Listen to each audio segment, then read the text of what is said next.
Les participants aux travaux du symposium sur les partenariats publics-privés en République du Congo, tenu à Brazzaville du 21 au 22 décembre 2020 à l'hôtel Radisson Blu, sont parvenus aux conclusions, recommandations, gratitudes et hommages suivants. Conclusion. 1. La nécessité pour l'État congolais de changer son modèle de financement des infrastructures publiques afin de garantir leur durabilité et maîtriser l'endettement y afférent. 2. La nécessité pour l'État congolais d'adopter le modèle des partenariats publics-privés pour le financement des infrastructures publiques en impliquant fortement les entreprises privées. 3. L'urgence pour le gouvernement congolais de faire adopter la loi sur les partenariats publics-privés en République du Congo afin d'encadrer l'implication des entreprises privées dans le financement des infrastructures publiques.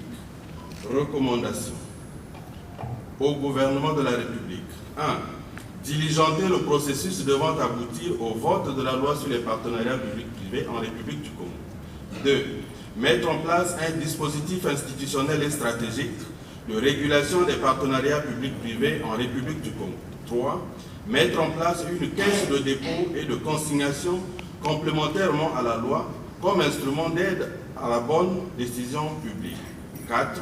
S'engager pour la transition écologique. Au CEPROD. 1.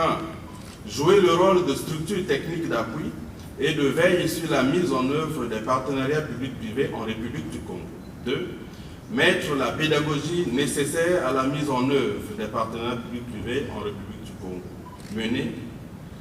3. Jouer le rôle de structure technique de référence en vue de la mise en œuvre des partenariats publics-privés au sein de la communauté économique des États d'Afrique centrale.